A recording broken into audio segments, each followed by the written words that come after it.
کیا آپ سب نے اس سے پہلے کبھی غور کیا کہ اللہ پاک قرآن کریم کے اندر فرماتا ہے کہ میں نے زمین اور آسمان کو صرف 6 دنوں کے اندر بنایا اور 7ویں دن اپنے عرش پر جا کر ٹھہرا۔ اسلامی تعلیمات میں ایک ہفتے کے 7ویں دن یعنی جمعہ کو یوم السبت کہا گیا، یعنی سب سے برکت والا دن اور باقی دنوں کا سردار۔ حرم کعبہ یعنی اللہ کے گھر کا طواف کرنے کا حکم بھی 7 مرتبہ دیا گیا اور 7 مرتبہ صفا و مروہ پہاڑی کے چکر لگانے کا حکم بھی دیا گیا ہے۔ حج کے دنوں میں شیطان کے ہر ایک علامتی پلر کو 7 کنکریاں مارنے کا حکم دیا گیا ہے۔ سورہ فاتحہ، جسے قرآن کریم اور توحید کی بنیاد کہا جاتا ہے، اور یہ اتنی اہم ہے کہ دن میں 5 مرتبہ نماز پڑھتے وقت مسلمان ہر رکعت کے اندر اسے پڑھتے ہیں، اور اس کے اندر کل 7 آیات ہیں اور 21 حروف، جو 7 اور 3 کا ملٹیپل ہیں۔ 7 سال کے بچے کو ہر صورت نماز پڑھانے کا حکم دیا گیا ہے۔ جنت اور جہنم کے دروازے 7 ہیں، ان کے 7 درجے ہیں۔ سورہ الطلاق آیت 12 کے اندر ارشاد ہوتا ہے کہ اللہ نے 7 آسمان اور انہی کے برابر 7 زمینیں بنائیں جس کے اندر اس کا حکم اترتا ہے۔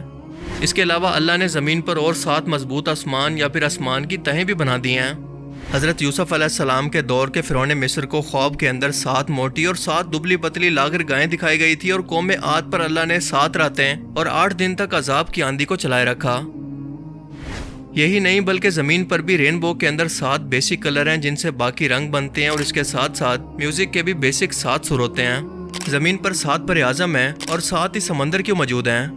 آخر نمبر 7 کے اندر ایسی کیا خاص بات ہے کہ یہ قرآن کریم کے ہر ایک اہم واقعے کے اندر اور دنیا و کائنات کی بناوٹ کے اندر ہمیں ہر جگہ پر دیکھنے کو اور سننے کو ملتا ہے؟ یقیناً اس نمبر کے اندر کوئی نہ کوئی ایسا راز چھپا ہوا ہے جسے ہم لوگ ابھی تک نہیں جانتے۔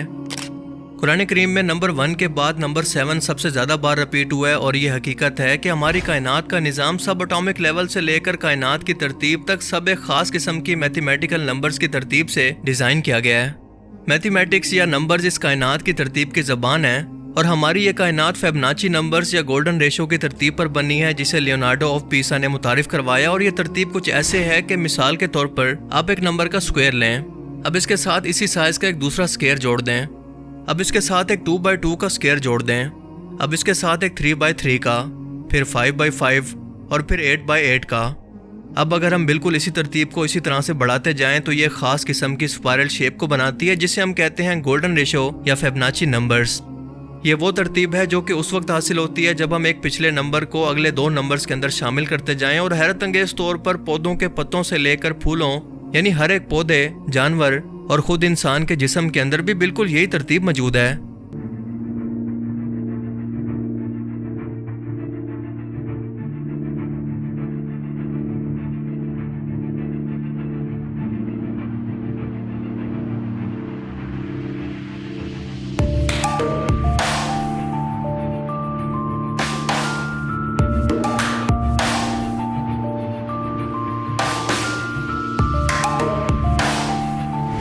سمندر کی لہریں ہوں یا اس کے اندر موجود سمندری مخلوقات یا ہماری کائنات کے اندر موجود پلینٹس اور گلیکسیز، حیرت انگیز طور پر یہ سبھی کی سبھی اسی اسپائرل پیٹرن کو فالو کر رہی ہیں، جو کہ ہمیں یہ بتاتا ہے کہ اس کائنات کا بنانے والا بھی صرف ایک خدا ہے جس نے اس پوری کائنات کی ترتیب بھی بالکل ایک جیسی رکھی ہوئی ہے۔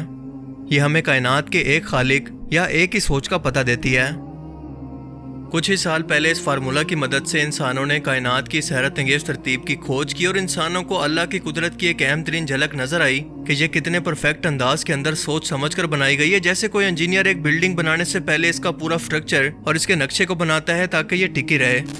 پر ہمیں آج تک یہ نہیں پتا کہ یہ کائنات کے اندر ترتیب موجود کیوں ہے، بس یہ پتا ہے کہ یہ موجود ہے۔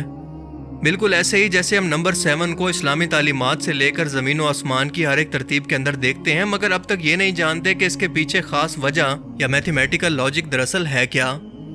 آسان الفاظ میں اسلامک اسکالرز کے لیے اور سائنٹسٹ کے لیے نمبر 7 آج تک ایک مسٹری ہے، ایک پہیلی جس کا اب تک کسی کے پاس کوئی جواب نہیں۔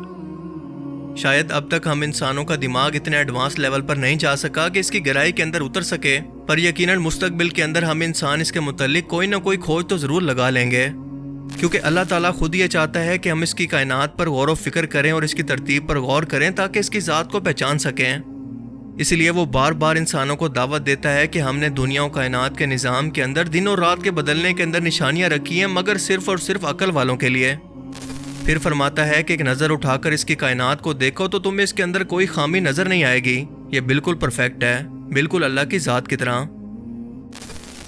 قرآن کریم علم کے علاوہ نمبرز کی ترتیب کے لحاظ سے بھی ایک معجزے سے کم نہیں ہے۔ مثال کے طور پر اگر آپ پورے قرآن کا مطالعہ کریں تو لفظ سزا 117 بار رپیٹ ہوا ہے، جبکہ لفظ معافی 234 بار۔ اسی طرح سے اللہ تعالیٰ قرآن کریم کے اندر حضرت محمد صلی اللہ علیہ وآلہ وسلم سے قرآن پاک کے اندر فرماتا ہے کہ کہو، یہ کہو کا لفظ 332 مرتبہ رپیٹ ہوا ہے، یعنی 332 ٹائمز، اور اس کے جواب میں لفظ انہوں نے کہا بھی 332 مرتبہ رپیٹ ہوا ہے۔ حیرت انگیز طور پر لفظ دنیا اور آخرت کی زندگی دونوں 115 مرتبہ رپیٹ ہوئے ہیں۔ شیطان اور فرشتے دونوں کا ذکر پورے قرآن کریم کے اندر 88 یعنی 88 ٹائمز کے اندر ہوا ہے۔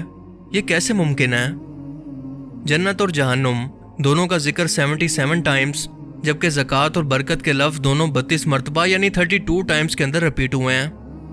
یہی نہیں بلکہ موسم بھی، سردی اور گرمی کی صورت دونوں 5 مرتبہ پورے قرآن پاک کے اندر بیان ہوئے ہیں۔ مرد اور عورت دونوں کو برابر 23 مرتبہ بیان کیا گیا، اور اس کے پیچھے لاجک یہ ہے کہ انسان کی تخلیق کے وقت بایولوجیکلی طور پر ایک بچہ اپنے 23 کروموسومز کو لیتا ہے ماں سے اور 23 لیتا ہے اپنے باپ سے، جو ٹوٹل ایک انسان کے اندر 46 ہوتے ہیں۔ ایک انسان کے ڈی این اے کے اندر موجود یہ کروموسومز انسان کے ہر ایک کریکٹر اور جسم کو ڈیولپ کرتے ہیں۔ کیا یہ بھی اتفاق ہے؟ اس کے علاوہ زندگی اور موت دونوں کا ذکر 140 ٹائمز کے اندر کیا گیا ہے۔ مزید پورے قرآن کے اندر زمین کا ذکر 13 ٹائمز جبکہ سمندر کا ذکر 32 ٹائمز کے اندر کیا گیا ہے۔ ان دونوں نمبرز کو اگر جمع کریں تو یہ بنتا ہے 45۔ اب زمین کے ذکر کو یعنی 13 کو 45 سے تقسیم کریں تو یہ بنتا ہے 28.88%۔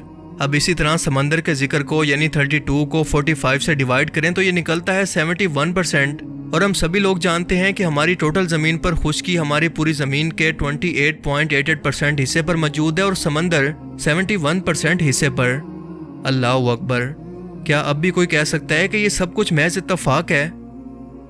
اس کے علاوہ قرآن کریم کے ایسے بے تحاشا معجزات موجود ہیں جو کہ اس کتاب کو اللہ کا کلام اور اس کائنات کو اس کی تخلیق ثابت کرتے ہیں، مگر صرف عقل والوں کے لیے ان میں نشانیاں ہیں۔ باقیوں کے لیے جن کی آنکھوں پر پٹی اور ان کے دلوں پر مہر ہے، ان کے لیے یہ سب کچھ صرف ایک اتفاق ہے، جیسا کہ ان کا دنیا میں آنا۔ اللہ تعالیٰ سے دعا ہے کہ وہ ہمیں سمجھنے کی اور نیک عمل کرنے کی توفیق عطا فرمائے، آمین۔ مجھے امید ہے کہ آج کی اس ویڈیو سے آپ کو بہت کچھ نیا جاننے کو ملا ہوگا اور یہ ویڈیو آپ کو پسند آیا ہوگا۔ اگر یہ ویڈیو آپ کو اچھا لگا تو اسے لائک کیجئے، اور اب میں ملوں گا آپ سے ایک ایسی ہی نئی انٹرسٹنگ ویڈیو میں۔ تب تک کے لیے اپنا بہت سا خیال رکھیے گا۔ Thanks for watching this video. اللہ حافظ۔